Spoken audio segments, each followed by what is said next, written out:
Hello नमस्कार, मैं कुमार के डी पटेल आप सभी का अपने परिवार कुमार के डी क्लासेज में स्वागत करता हूं।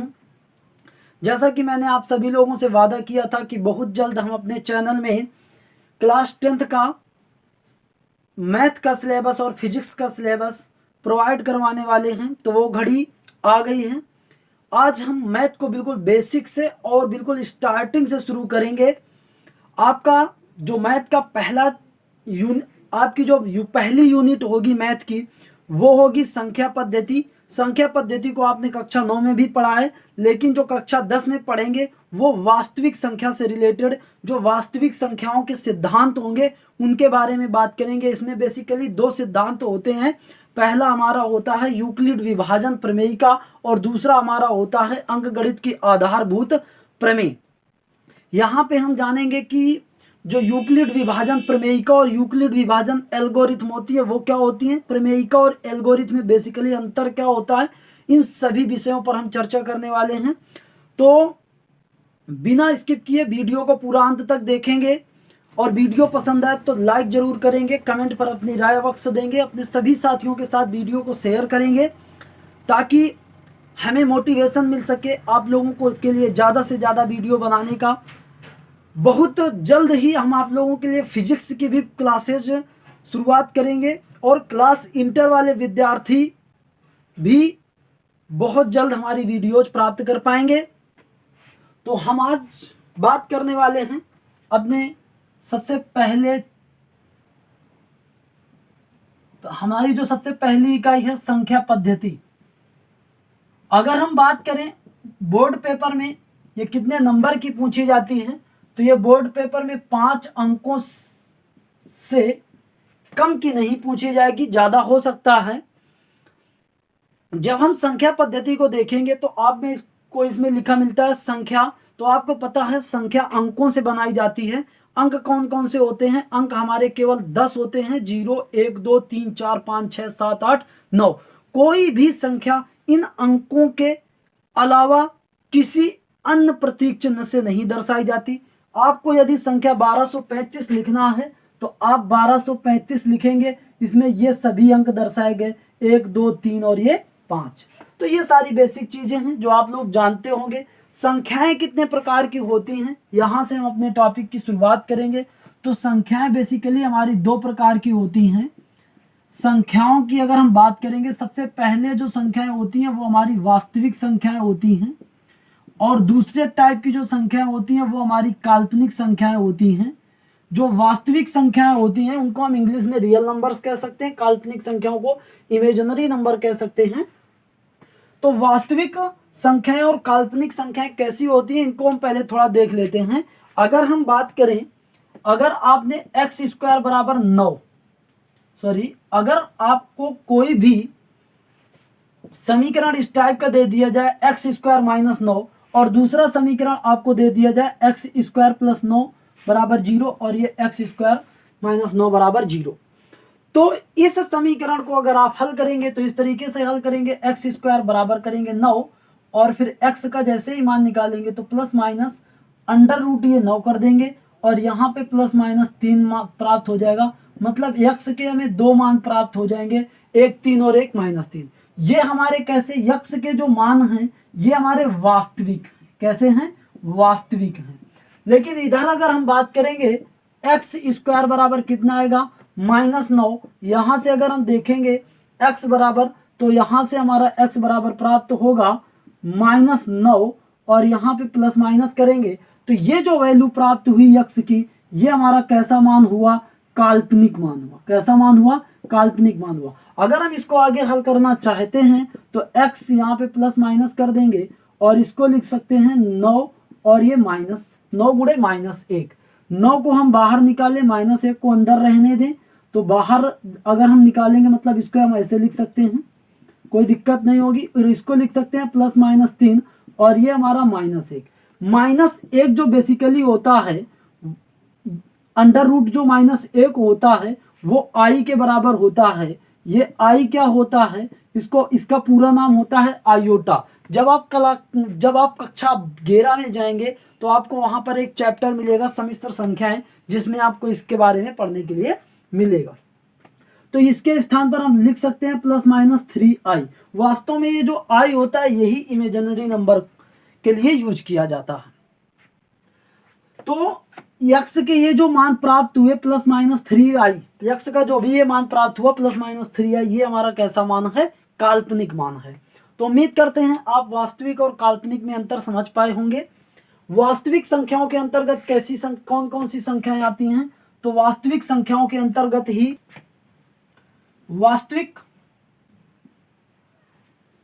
संख्याओं के अंतर्गत आप पढ़ेंगे सबसे पहले प्राकृतिक संख्याएं, और दूसरा पूर्ण संख्याएं, और तीसरा पूर्णांक, और फिर आप पढ़ सकते हैं परिमेय संख्याएं, और चौथी चीज आप पढ़ सकते हैं अपरिमेय संख्याएं। ये सारा मटेरियल वास्तविक संख्याओं के अंतर्गत आ सकता है। प्राकृतिक संख्याएं आप लोग जानते हैं, जो जिनसे हम क्या, ऐसी संख्याएं जिनसे हम वस्तुओं को क्या कर सकते हैं? गिन सकते हैं। इसमें हम जीरो को नहीं लेते हैं, मतलब जीरो को नहीं ले सकते। कहां से शुरुआत करेंगे? 1 2 3 4 5 6 डॉट डॉट डॉट। अगर आपसे ये कहा जाए प्रथम 5 प्राकृतिक संख्याएं, तो आप कहोगे 1 2 3 4 5। ऐसे ही अगर पूर्ण संख्याओं की बात करें, होल नंबर्स की बात करें, तो होल नंबर्स हमारे, यदि इनके साथ में जीरो को भी शामिल कर लिया जाए, यदि इनके साथ में हमारा जीरो को भी शामिल कर लिया जाए, तो वे हमारे क्या हो जाती हैं? तो ये हमारी हो जाती हैं पूर्ण संख्याएं। अगर आपसे ये कहा जाए कि प्रथम 5 पूर्ण संख्याएं कौन सी होंगी, तो 0 1 2 3 4 पूर्ण संख्याएं, मतलब प्रथम 5 पूर्ण संख्या होंगी 0 1 2 3 4। पूर्णांक की अगर हम बात करेंगे, तो पूर्णांक हमारे धनात्मक भी होते हैं, ऋणात्मक भी होते हैं, और शून्य भी होते हैं। तो यहां पर अगर हम जीरो माने, तो जीरो के जो दाईं ओर होंगे 3 4 डॉट डॉट इन्फिनाइट तक, ये हमारे होंगे धन पूर्णांक, ये हमारे होंगे धन पूर्णांक। और जीरो के जो बाईं ओर होंगे -1 -2 -3 और ये डॉट डॉट, ये माइनस इन्फिनाइट, ये हमारे होंगे ऋण पूर्णांक। क्या होंगे? ऋण पूर्णांक। और जो बीचों बीच हमारा लिखा होगा, ये होगा हमारा शून्य पूर्णांक। ये हमारा क्या होगा? शून्य पूर्णांक। तो पूर्णांक हमारा धनात्मक, ऋणात्मक और शून्य भी हो सकता है। अगर आपसे ये पूछा जाए कि यहां पर जब तुमसे पूछा जाएगा, तो धन और ऋण जरूर कहा जाएगा, धनात्मक पूर्णांक या ऋणात्मक पूर्णांक, इस तरीके की बात अवश्य की जाएगी। अब परिमेय संख्याएं क्या होती हैं, और परिमेय संख्याओं के अंतर्गत क्या क्या आ सकता है, इसकी बात कर लें थोड़ा बहुत। बाकी तो आपने कक्षा 9 में परिमेय संख्याएं और अपरिमेय संख्याएं विधिवत पढ़ रखा है, और यहाँ पर भी आगे के वीडियोस जो आएंगे आपको पढ़ने के लिए मिलेगा। यहाँ पर प्रूव करने के लिए मिलेगा कि क्या √3 परिमेय संख्या है, मतलब √3 एक अपरिमेय संख्या है, सिद्ध कीजिए। बहुत इंपॉर्टेंट सवाल हैं इस टाइप के, और बोर्ड पेपर में ज़्यादातर ऐसे सवाल पूछे जाते हैं। तो सबसे पहले बात कर लेते हैं परिमेय संख्याएं क्या होती हैं, रेशनल नंबर्स क्या होते हैं। तो कुल मिला के ऐसी संख्याएं जिन्हें हम P/Q के रूप का लिख सकते हैं, वे हमारी क्या होती है? परिमेय संख्या होती है। ऐसी संख्याएं जिन्हें हम P/Q के रूप का लिख सकते हैं, लेकिन शर्त यह है कि जो Q हमारा है वो 0 नहीं होना चाहिए, मतलब जो Q हो वो नॉट इक्वल्स हो 0 के। इससे ये पता चलता है कि अगर हम 0/1 कर देंगे तो ये तो हमारी परिमेय संख्या होगा, लेकिन अगर हम 1/0 कर देंगे तो ये हमारा परिमेय संख्या नहीं होगा। ये बात आप समझ गए होंगे। अगर आपको इस टाइप की संख्याएं लिखी मिले 3/4, 7/9, 5/11, तो ये सभी कैसी संख्याएं हैं? परिमेय संख्याएं हैं। अगर आपको 0.25 इस टाइप की संख्याएं लिखी मिले, 7.5, 11.7 इस टाइप की ये संख्याएं लिखी मिले, दशमलव रूप में हो, तो ये भी हमारी परिमेय संख्याएं होती हैं, क्योंकि हम इनको P/Q के रूप में लिख सकते हैं। यहाँ से दशमलव हटाएं और बटे 100 कर दें, यहाँ से दशमलव हटाएं बटे 10 कर दें, यहाँ से दशमलव हटाएं बटे 10 कर दें, तो यहाँ से इसका सरलतम रूप जो मिलेगा वो 1/4 होगा। इसका जो सरलतम रूप मिलेगा वो हमारा होगा 15/2 होगा, और इसका जो सरलतम रूप होगा वो शायद हमारा यही होगा। तो कुल मिला के शायद नहीं, क्लियर होगा। तो इस तरीके की ये जो दशमलव वाली संख्याएं होंगी इनको भी हम परिमेय संख्याओं के रूप में चेंज कर सकते हैं। आप लोगों को ये भी चीज समझ पे आ गई होगी। अब ऐसे जैसे हमारा एक चीज इसमें यह भी होती है, जैसे हमारा 4/8 लिखा मिल जाए तो पहले इसको सरलतम रूप में बदलना पड़ता है। क्या करना पड़ता है? सरलतम रूप में बदलेंगे तो ये आ जाएगा 1/2। ये परिमेय संख्या हो जाएगी। परिमेय संख्या वो भी है, लेकिन इसका थोड़ा रूप चेंज कर दिया गया है। लेकिन जब उसको सरलतम रूप में कन्वर्ट करेंगे तो P/Q के रूप में प्राप्त होगी, और इनका जो मासा होगा, मतलब P और Q का जो मासा होगा, यदि ये सरलतम रूप में बदल दिए गए हैं तो P और Q का जो मासा होगा वो क्या होगा? 1 होगा। ये भी आपको बात समझनी होगी। अब अपरिमेय संख्याओं की बात करते हैं। तो अपरिमेय संख्याएं क्या होती हैं? जो ऐसी संख्याएं जिन्हें हम P/Q के रूप का नहीं लिख सकते। ऐसी संख्याएं जिन्हें हम P/Q के रूप का नहीं लिख सकते वे हमारी अपरिमेय संख्याएं हैं। फॉर एग्जाम्पल, जैसे हम √3 की बात करें, √7 की बात करें, √11 की बात करें, कुल मिला के कोई भी हमारी कोई भी हमारी क्या हो? अभाज्य संख्या हो। कोई भी हमारी क्या हो? अभाज्य संख्या हो वे, और उस पे अंडर रूट लगाओ, मतलब किसी भी अभाज्य संख्या का वर्गमूल अपरिमेय संख्या होती है। फिर इसके अलावा ऐसी दशमलव संख्याएं जिनको हम भिन्न के रूप में नहीं बदल सकते, जैसे 1.732, 135, ऐसे डाट डाट करके कुछ भी लिखा है, आगे पता नहीं क्या है, तो इसको हम भिन्न के रूप में नहीं बदल सकते। और जब भिन्न के रूप में नहीं बदल सकते तो ये भी हमारी परिमेय संख्या नहीं है। लेकिन अगर हम देखें एक दशमलव इस टाइप से लिखा देखें, 1.737373, इसी प्रकार से ये बात बार बार क्या हो रहा है? रिपीट हो रहा है। तो इसको हम लिख सकते हैं 1.73 और ऊपर ये लगा देते हैं बार। इस तरीके की जो संख्याएं होती हैं, आप लोगों ने कक्षा 9 में पढ़ा होगा कि इन संख्याओं को हम P/Q के रूप में लिख सकते हैं, और P/Q के रूप में जब लिखी जाएंगी तब ये हमारा परिमेय संख्याएं होंगी, मतलब ये हमारी परिमेय संख्याएं होंगी। उम्मीद करते हैं परिमेय संख्याएं और अपरिमेय संख्याओं के बारे में आपने जितना हमने बताया कम से कम उतना तो जान ही लिया होगा। बाकी ये एक अलग चर्चा है, काफ़ी बड़ी चर्चा है। अगर इनमें एक एक चीज़ों को बताया जाए तो इतना कोई मतलब नहीं बनता, क्योंकि हमारा टॉपिक ये नहीं है। बेसिकली जो हम इस अध्याय में अध्ययन करने वाले हैं वो हम केवल और केवल वास्तविक संख्याओं के बारे में अध्ययन करने वाले हैं। और वास्तविक संख्याओं के जो जो मुख्य सिद्धांत होते हैं, 2 मुख्य सिद्धांत होते हैं, उनके बारे में अध्ययन करने वाले हैं। अगर आपसे ये कहा जाए कि प्राकृतिक संख्याएं क्या परिमेय संख्याएं होती हैं, तो बिल्कुल होती हैं। पूर्ण संख्याएं क्या परिमेय संख्याएं होती हैं, तो बिल्कुल होती हैं। पूर्णांक क्या परिमेय संख्याएं होती हैं, तो पूर्णांक हमारे परिमेय संख्याएं होती हैं, बशर्ते इन्फिनाइट नहीं होना चाहिए। ठीक है ना? तो इस तरीके की बातें हमने इसमें बताई। आगे हम देखेंगे वास्तविक संख्याओं के जो हमारे 2 मुख्य सिद्धांत हैं, जो इस अध्याय में आप लोगों को पढ़ना है, उसके बारे में बात करेंगे। तो जिन 2 मुख्य सिद्धांतों के बारे में अध्ययन करना है हमें, उनमें से पहला हमारा सिद्धांत है यूक्लिड विभाजन प्रमेय का,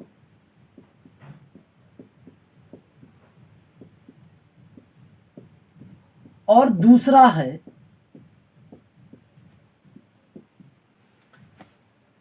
अंकगणित की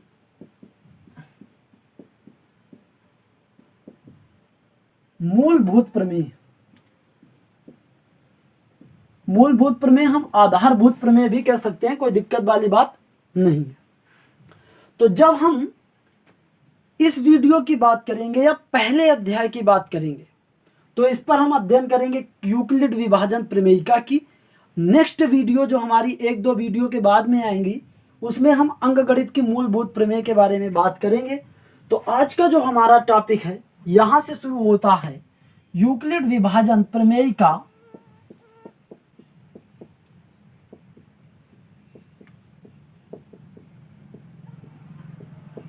और यूक्लिड विभाजन एल्गोरिथम।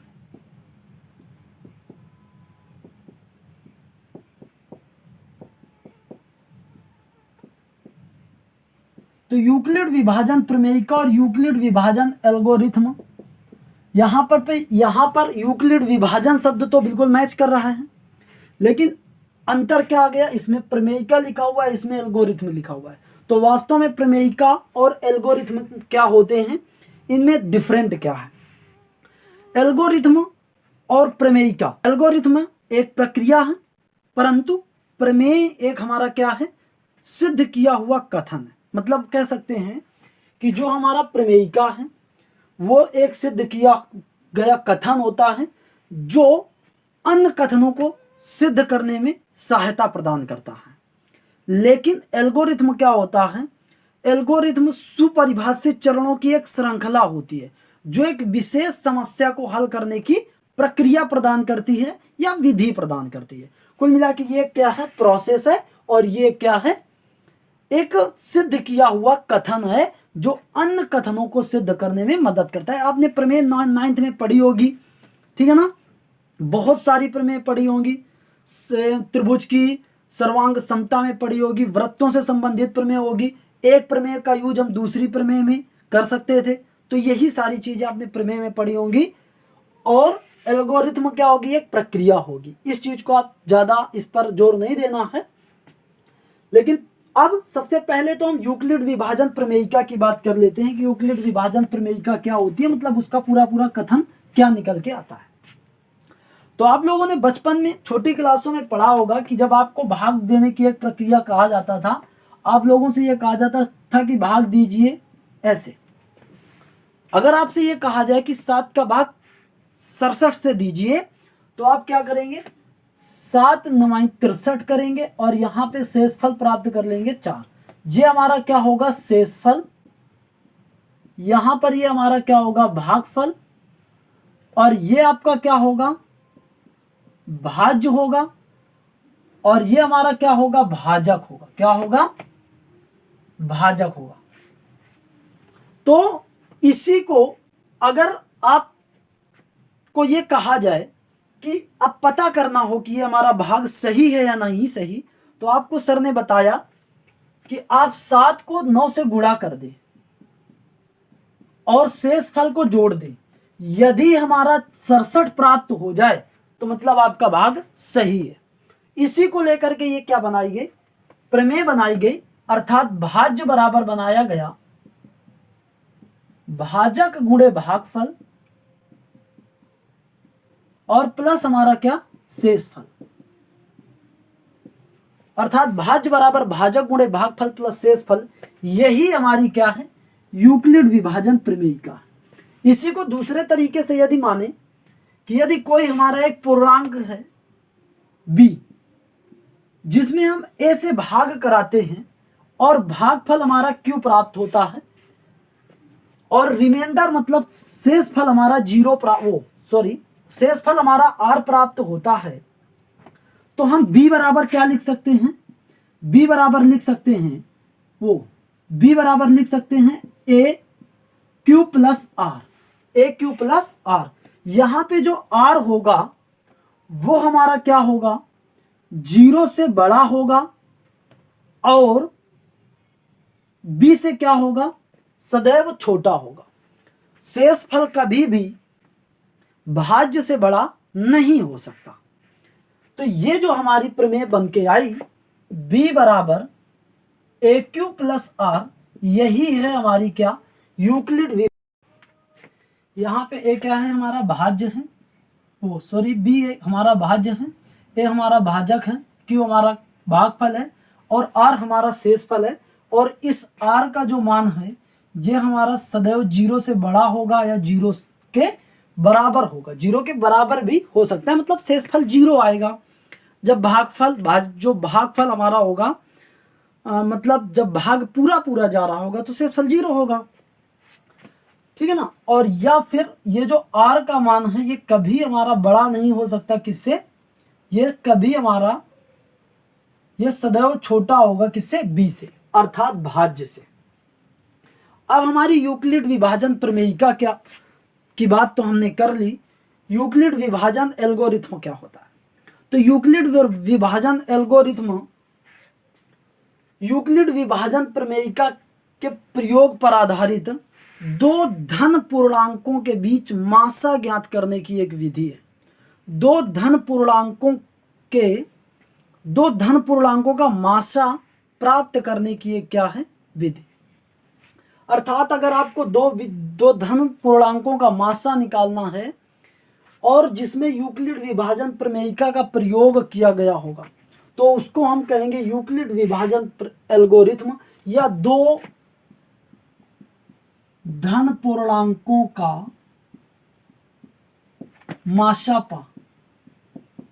मासा ज्ञात करना। अब इस विधि द्वारा हम दो पूर्णांकों का मासा कैसे ज्ञात करते हैं उसकी चर्चा करेंगे। हो सकता है इस तरीके से आपको ना समझ पाए तो हम इसका आप लोगों को एक एग्जाम्पल भी देंगे और उसी बेस्ड आप लोगों को 3-4 सवाल अभ्यास के लिए देंगे जो आपको करने होंगे, और इसके बाद हम अपना आज का जो टॉपिक होगा समाप्त करेंगे। और कल इसी के आगे जो भी आपके आंकिक प्रश्न आएंगे वो आप लोगों को करवाएंगे, जो भी आपके प्रश्नावली में होंगे। इसमें आपको एनसीईआरटी तो मिलने ही वाला है, इसके अलावा आप लोगों को बहुत अतिरिक्त जानकारियां मिलेंगी, तो एनसीईआरटी को बिल्कुल भी नहीं छोड़ना है। अदर जो भी सवाल हम अपनी तरफ से करवाएं उनको भी नहीं छोड़ना। आप अगर बोर्ड में 100 में से 100 नंबर की तैयारी कर रहे हैं तो वीडियो को बिना स्किप किए हुए पूरा देखें और लगातार 10, 15, 20 दिनों तक हमारे साथ जुड़े रहें। आप लोगों को ज़रूर ऐसा कुछ समझ पे आएगा कि वास्तव में हम गणित में कुछ अच्छा सीख पा रहे हैं। तो कैसे हम, अगर ये माने हमारे पास दो पूर्णांक हैं सी व डी, सी और डी हमारे क्या हैं? दो पूर्णांक हैं, और ऐसे पूर्णांक हैं कि सी इसमें बड़ा है डी से, और इन दो पूर्णांकों का हमें क्या निकालना है? मासा निकालना है। ये दोनों धन पूर्णांक हैं, सी व डी का मासा हमें ज्ञात करना है।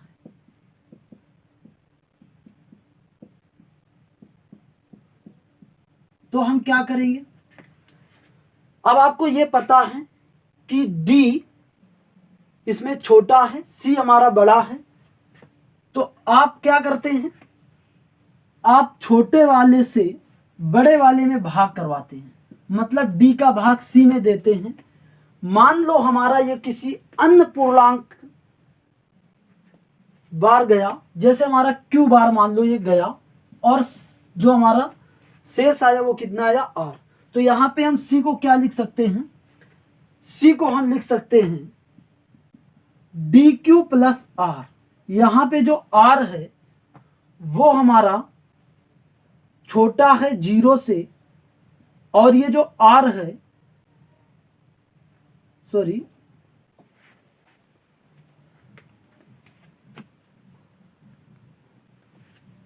यहां पे जो हमारा आर है वो हमारा बड़ा है 0 से या 0 के बराबर है, लेकिन ये आर हमारा सदैव छोटा होगा किससे? सी से।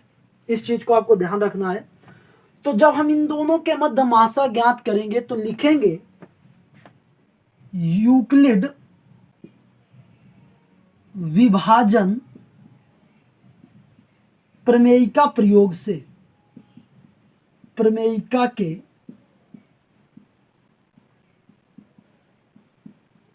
प्रयोग से हम क्या लिख सकते हैं? सी बराबर लिख सकते हैं डी क्यू प्लस आर। यहां पर क्यू व आर अन्य क्या है? पूर्णांक हैं, ठीक है ना। या इनको अलग अलग भी लिख सकते हैं कि डी हमारा भाजक है, क्यू हमारा भागफल है, आर हमारा शेषफल है, सी हमारा भाज्य, ऐसे भी लिख सकते हैं। ये तो हमारा पहला स्टेप हो जाएगा। दूसरे स्टेप में यदि आर हमारा बराबर नहीं है 0 के, तो तब जब r हमारा 0 के बराबर नहीं होगा तो हम देखेंगे कि जो r होगा वह d होगा, में यूक्लिड विभाजन प्रमेयिका का प्रयोग करेंगे।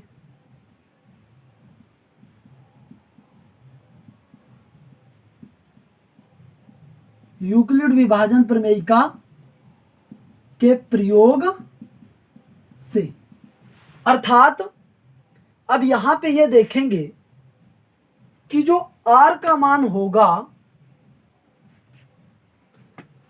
इसमें क्या होगा, जो d होगा वो बड़ा होगा r से, तो हम d को क्या लिख देंगे, फिर हम लिख देंगे RQ1 प्लस R1। अगर ये R1 फिर भी 0 नहीं आया,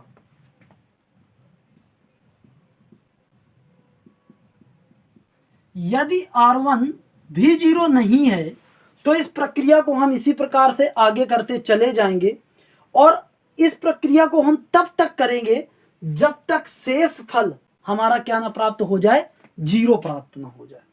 और जैसे ही शेष फल हमें 0 प्राप्त होगा, अर्थात ये वाला जो प्रोसेस होगा शेष फल 0 जब प्राप्त हो जाएगा तो जो हमारा भाजक बनेगा वो हमारा क्या होता है, वही हमारा क्या होता है, मासा होता है। कहने का मतलब ये है कि आपने ये तरीका बहुत पहले पढ़ रखा है, 6, 7, 8 में आपने क्या पढ़ा था, अगर आपको दो संख्याओं का मासा निकालना होता है तो आप क्या करते हैं, अगर दो संख्याओं का मासा निकालना है, जैसे हम कोई दो संख्याएं ले लेते हैं, कोई थोड़ी बड़ी संख्या लेंगे हम, 135 व 225 का आपको मासा निकालना, वैसे मासा पा बोलते हैं, ठीक है ना, या कह देते इंग्लिश में कह देते हैं HCF ज्ञात करना है, ठीक है ना। तो अगर आपको ये सब ना करना होता, ये तो हमने आपको बताया इस तरीके से करने का एक प्रोसेस होता है, लेकिन अब आप एग्जाम्पल के थ्रू इस चीज को ज्यादा अच्छे से समझ पाएंगे। तो 135 में का भाग, क्योंकि यहाँ पर क्या है, 135 से 225 बड़ा है, तो 135 का भाग करवाएंगे कैसे, 225 में, तो ये एक बार जाएगा और एक बार जाएगा, शेष फल कितना आएगा, शेष फल हमारा आएगा 90।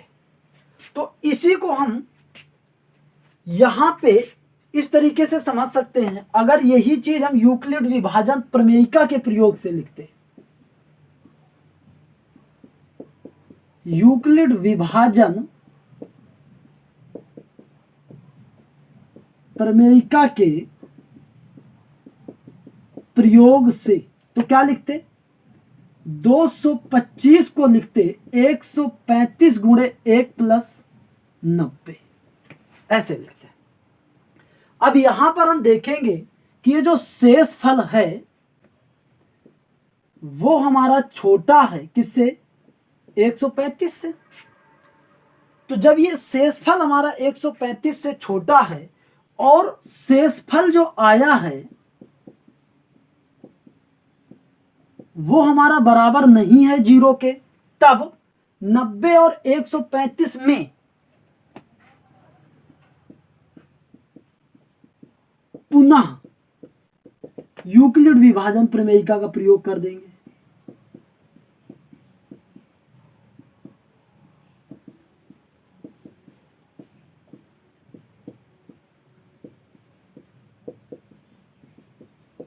तब हम क्या लिखेंगे, 135 को लिखेंगे, अर्थात आप जब पहले पढ़ते थे तो इसमें 90 से फिर 135 में भाग कराते थे, तो जब 90 से 135 में भाग कराएंगे तो फिर एक बार जाएगा, यहाँ पे 90 आएगा और हमारा कितना बचेगा, 45 बचेगा। ऐसे ही अगर ये 135 को तोड़ते तो आप क्या तोड़ते, 90 गुणे 1 प्लस यहाँ पे कितना आता, 45 आता।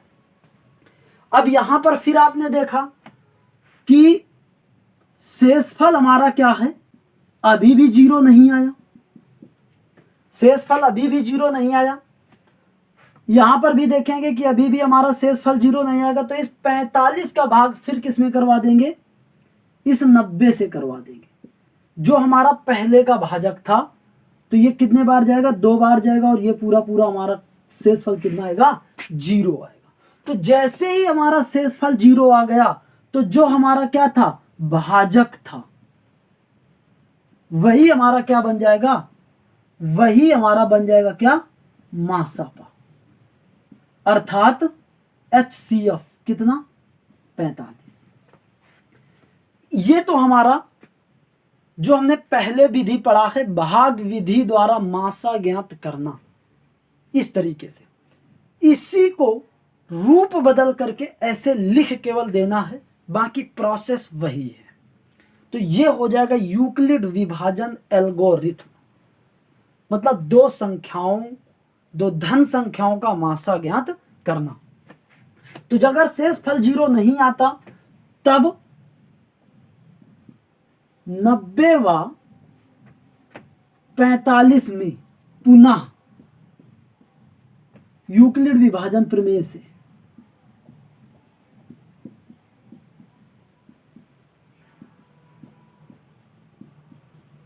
क्या करेंगे, अब 90 को लिख देंगे 45 गुणे 2 प्लस 0।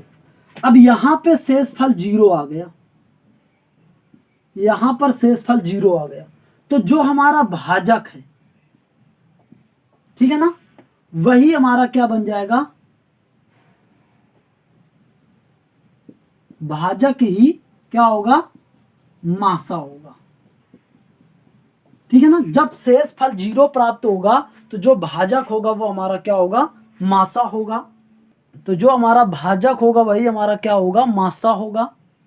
अर्थात जो भाजक है वो कितना है, तो हमारा ये भाजक था 45, यही हमारा क्या होगा, मासा होगा, अर्थात 45 इसका क्या होगा, मासा होगा।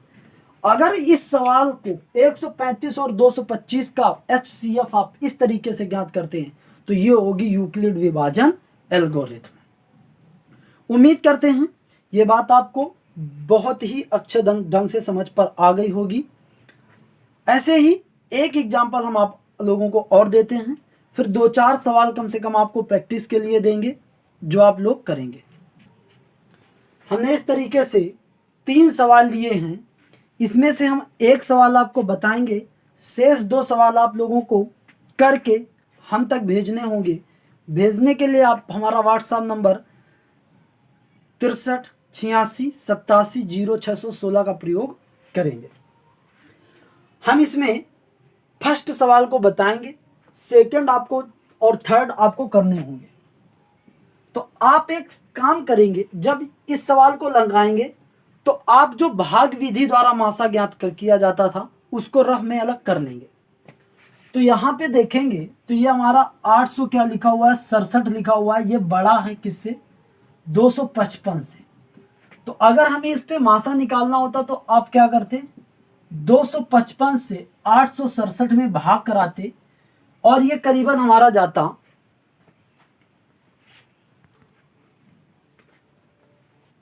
ये करीब हमारा 2 चौको 8, मतलब लगभग कम से कम 3 बार चेक करके देखते हैं। तो आ गए 3 पचे 15 और 3 पचे 15 1 16, 3 दूनी 6 1 7। 8 अगर करेंगे तो वो 4 बार करेंगे तो 4 5 20, 4 5 20 और 21 22, 4 दूनी 8 9 10, ज़्यादा हो जाएगा कुल मिला के, 3 बार ही करते हैं। तो यहाँ पे हमारा कितना आएगा 2, और यहाँ पे आ जाएगा 0, और यहाँ पे आ जाएगा 1। अब हमारा यहाँ पर देखा हमने शेषफल 0 नहीं है, तो जो हमारा पहले भाजक था तो शेषफल का हमने भाजक से क्या करा दिया, भाग दे दिया। फिर ये हमारा कितने बार गया, 2 बार गया, तो यहाँ पे कितना आया, 204 आया। ये कितना आएगा, 51 आएगा। यहाँ पर भी शेषफल हमारा 0 नहीं आया, तो जो उसके पहले वाला भाजक था उससे हमने भाग दिला दिया, तो ये 2 बार गया, 102 आ गया, और यहाँ पर शेषफल क्या आ गया, 0। तो जैसे ही हमारा शेषफल 0 प्राप्त हुआ तो जो हमारा भाजक हुआ वही हमारा क्या बन गया, मासा बन गया। तो मासा हमारा इसका कितना आ गया, 51। ये तो आपने पहले से विधि पढ़ रखी है, जिन बच्चों ने ठीक तरीके से मैथ पढ़ी होगी तो ये उसको आता होगा। अब इसमें यूक्लिड विभाजन एल्गोरिथम के प्रयोग से इसको कैसे लगाएंगे इसकी हम चर्चा करने वाले हैं। तो यहां पर हम देखेंगे कि जो 867 है वो बड़ा है किससे, 255 से। तो 867 हुआ 255, मतलब 855 में 867 में 255 से भाग दिया हमने यहां पे, तो लिखेंगे 867 व 255 में यूक्लिड विभाजन प्रमेयिका के प्रयोग से।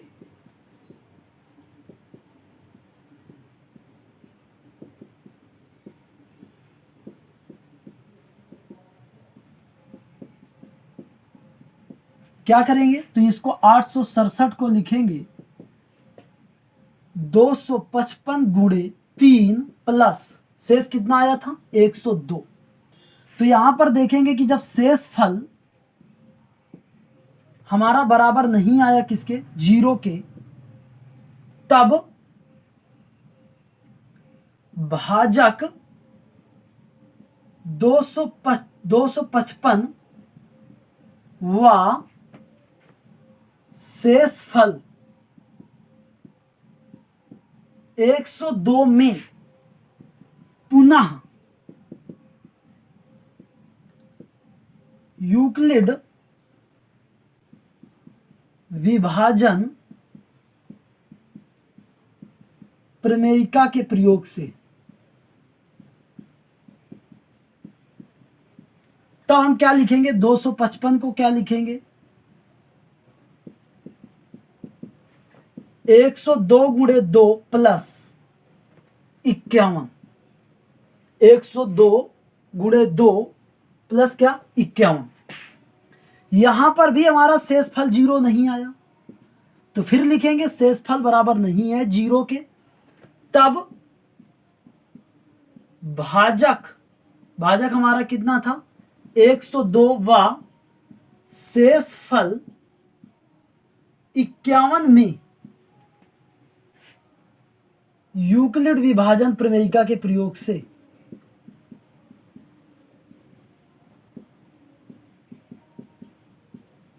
प्रमेयिका के प्रयोग से तो हमारा क्या आ जाएगा, 102 को क्या लिखेंगे, 51 गुणे 2 प्लस 0। यहां पर शेष फल कितना आया, 0 के बराबर आया, तो जो हमारा भाजक हुआ अर्थात 51, ठीक है ना, ही क्या होगा, मासा होगा, ठीक है ना। तो इन दोनों का हमारा मासा क्या हुआ, मतलब इन दोनों संख्याओं का 867 और 255 का कितना हुआ, 51। उम्मीद करते हैं ये चीज आपको समझ पे आ गई होगी। इस विधि से ज्ञात करेंगे तो ये कहेंगे यूक्लिड विभाजन एल्गोरिथम का प्रयोग करके हमने दो संख्याओं के बीच मासा निकाला। ये आपने बचपन में पढ़ा था, इसी को रूप चेंज करके इस तरीके से कर दिया गया है। करने में आपको कोई परेशानी नहीं होनी चाहिए।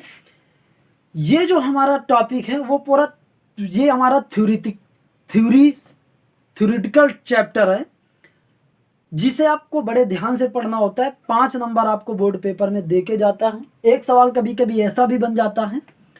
आपको प्रैक्टिस के लिए ये हम 2 सवाल दे रहे हैं। कल आगे हम बात करेंगे जो और भी महत्वपूर्ण सवाल बनते हैं, कितने टाइप के ऐसे सवाल बनते हैं। आज के लिए इतना ही, कल फिर मिलेंगे इसी उत्साह और उमंग के साथ एक नई वीडियो लेकर के। Bye bye, take care.